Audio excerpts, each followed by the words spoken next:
Item ಯಾವುದೇ ಇರಲಿ try ಮಾಡಿ ಆಚಿ ಚಿಕನ್ ಮಸಾಲಾ. ಅನ್ನದಾನಿ ವಿರುದ್ಧ ಅಕ್ರಮ ಸಂಬಂಧ ಆರೋಪ ವಿಚಾರಕ್ಕೆ ಸಂಬಂಧಪಟ್ಟಂತೆ ಇದೆಲ್ಲ ರಾಜಕೀಯ ಪ್ರೇರಿತ, ನನ್ನ ಮೇಲಿನ ಆರೋಪ ಸತ್ಯಕ್ಕೆ ದೂರ, ರಾಜಕೀಯ ಪ್ರೇರಿತ ಘಟನೆ ಇದು ಅಂತ ಮಾಜಿ ಶಾಸಕ ಅನ್ನದಾನಿ ಕ್ಲಾರಿಟಿಯನ್ನು ಕೊಟ್ಟಿದ್ದಾರೆ.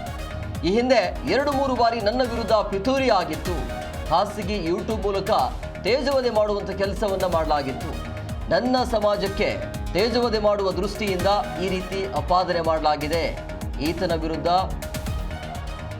ಈಗ ಹಲಗೂರು ಪೊಲೀಸ್ ಠಾಣೆಯಲ್ಲಿ ದೂರು ದಾಖಲಾಗಿದೆ ಅಂತಲೂ ಕೂಡ ಹೇಳಿದ್ದಾರೆ. ಯಾರೆಲ್ಲ ತೇಜವಧೆ ಮಾಡಿದ್ರಲ್ಲ ಆ ವಿಚಾರವಾಗಿ ಆಕ್ರೋಶವನ್ನು ಹೊರಹಾಕಿದ್ದಾರೆ. ಸೊ ಮಳವಳ್ಳಿಯ JDSನ ಮಾಜಿ ಶಾಸಕರಾಗಿರುವಂಥ ಡಾಕ್ಟರ್ ಕೆ ಅನ್ನದಾನಿ ವಿರುದ್ಧ ಅಕ್ರಮ ಸಂಬಂಧದ ಆರೋಪ ವಿಚಾರ ಇದೆ. ಮಳವಳ್ಳಿ ಮೂಲದ ಪ್ರಸನ್ನ ಎಂಬುವವರು ಈ ರೀತಿಯ ಆರೋಪ ಮಾಡಿದ್ದು ಕೇಂದ್ರ ಸಚಿವ HD ಕುಮಾರಸ್ವಾಮಿ ಬಳಿ ತಮ್ಮ ಗೋಳನ್ನು ತೋಡಿಕೊಂಡಿದ್ದಾರೆ.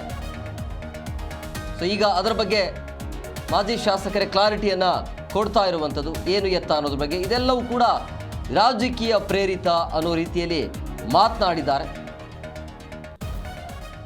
ಸೊ ಈ ಅನ್ನದಾನಿಯ ವಿರುದ್ಧ ಕೇಳಿ ಬರ್ತಾ ಇರುವಂಥ ಅಕ್ರಮದ ವಿಚಾರವಾಗಿ ರಾಜಕೀಯ ಪ್ರೇರಿತ, ನನ್ನ ಮೇಲಿನ ಆರೋಪ ಏನಿದೆ ಅದೆಲ್ಲವೂ ಕೂಡ ಸತ್ಯಕ್ಕೆ ದೂರವಾದದ್ದು ಅಂಥೇಳಿ ಅದರ ಬಗ್ಗೆ ಕ್ಲಾರಿಟಿಯನ್ನು ಕೊಟ್ಟಿದ್ದಾರೆ.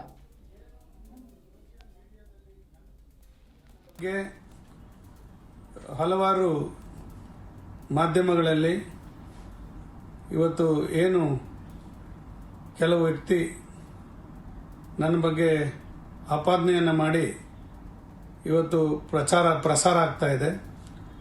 ಇದೆಲ್ಲವೂ ಕೂಡ ಸತ್ಯಕ್ಕೆ ದೂರವಾದಂಥದ್ದು ಮತ್ತು ರಾಜಕೀಯ ಪ್ರೇರಿತವಾಗಿ ನನ್ನ ಮೇಲೆ ಮಾಡ್ತಾ ಇರ್ತಕ್ಕಂಥದ್ದು. ಇದು ಈ ಆಪಾದನೆ ಅಂತಕ್ಕಂಥದ್ದನ್ನ ನಾನು ನೇರವಾಗಿ ಹೇಳಲಿಕ್ಕೆ ಬಯಸ್ತಾ, ಇವತ್ತು ನನ್ನ ಬಗ್ಗೆ ಮಾಡಿರ್ತಕ್ಕಂಥ ಆಪಾದನೆಗಳು ಯಾವುದೂ ಕೂಡ ಸತ್ಯವಲ್ಲ.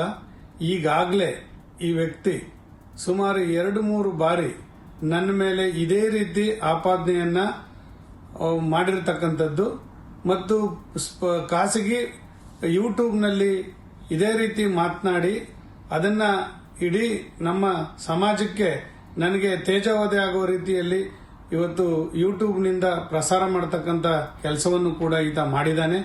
ನಾನು ಈಗಾಗಲೇ ಅದರ ವಿರುದ್ಧ ಹಲಗೂರು ಪೊಲೀಸ್ ಠಾಣೆಯಲ್ಲಿ ಆತನ ವಿರುದ್ಧ ಈಗಾಗಲೇ FIR ಅನ್ನು ಕೂಡ ಮಾಡಿಸಿ ಈಗಾಗಲೇ ಅದು FIR ಆಗಿ ಈಗ ಕೋರ್ಟ್ಗೆ ಕೂಡ ಅದು ಚಾರ್ಜ್ ಶೀಟ್ ಆಗಿರ್ತಕ್ಕಂಥದ್ದು.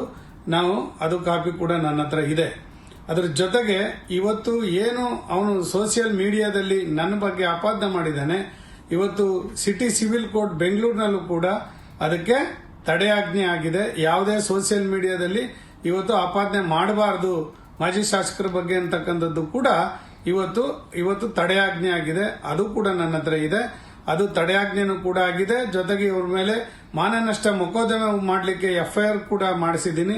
ಇವತ್ತು ನಾವು ರಾಜಕಾರಣದಲ್ಲಿ ಇರ್ತಕ್ಕಂಥ ವ್ಯಕ್ತಿಗಳು ಸಮಾಜ ಸೇವೆ ಮಾಡತಕ್ಕಂಥ ಈ ಸಂದರ್ಭದಲ್ಲಿ ಈಗಾಗಲೇ 2-3 ಬಾರಿ ನನ್ನ ಮೇಲೆ ಈ ರೀತಿ ಆಪಾದನೆ ಮಾಡಿರ್ತಕ್ಕಂಥದ್ದು ನಿಜವಾಗ್ಲೂ ಕೂಡ ಇದು ರಾಜಕೀಯ ಪಿತೂರಿ ಅಲ್ಲದೆ ಬೇರೇನೂ ಇಲ್ಲ ಅಂತಕ್ಕಂಥ ಮಾತನ್ನ ಹೇಳ್ತಾ ನನ್ನ ಮಹಾಜನತೆಗೆ ನಾನು ಕೈ ಮುಗಿದು ಪ್ರಾರ್ಥನೆ ಮಾಡ್ತೇನೆ. ಇದರಲ್ಲಿ ನಂದು ಯಾವುದೇ ರೀತಿ ತಪ್ಪಿಲ್ಲ ಅಂತಕ್ಕಂಥದ್ದು ನಾನು ಸ್ಪಷ್ಟವಾಗಿ ಹೇಳಲಿಕ್ಕೆ ಬಯಸ್ತಾ ಇದ್ದೀನಿ. ನೋಡಿ, ಅನ್ನದಾನಿ ವಿರುದ್ಧ ಅಕ್ರಮ ಸಂಬಂಧ ಆರೋಪ ವಿಚಾರ ಏನಿದೆಯಲ್ಲ, ಈಗ ಮಾಜಿ ಶಾಸಕರು ಅದರ ಬಗ್ಗೆ ಕ್ಲಾರಿಟಿಯನ್ನು ಕೊಡ್ತಿದ್ದಾರೆ. ಯಾಕೆ ಈ ಆರೋಪ ಅಂತ ಹೇಳಿದ್ರೆ, ಒಬ್ಬ ವ್ಯಕ್ತಿ ಪ್ರಸನ್ನ ಒಬ್ಬ ವ್ಯಕ್ತಿ ಕುಮಾರಸ್ವಾಮಿಯ ನೇತೃತ್ವದಲ್ಲಿ ಒಂದು ಸಭೆ ಇರುತ್ತೆ, ದೀಕ್ಷಾ ಸಭೆ ಇರುತ್ತೆ. ಆ ಸಭೆಯಲ್ಲಿ ತಮ್ಮ ಸಮಸ್ಯೆಗಳನ್ನು ಹೇಳ್ಕೊಂಡು ಬರುವಂಥ ಜನಸಾಮಾನ್ಯರ ವಿಚಾರವಾಗಿ ಅಥವಾ ಜನಸಾಮಾನ್ಯರ ಸಮಸ್ಯೆಯನ್ನು ಕೇಳುವಂಥ ಸಭೆ ಅದು. ಆ ಸಂದರ್ಭದಲ್ಲಿ ಒಬ್ಬ ವ್ಯಕ್ತಿ ಪ್ರವೇಶ ಮಾಡ್ತಾನೆ ಆ ಸಭೆಯಲ್ಲಿ.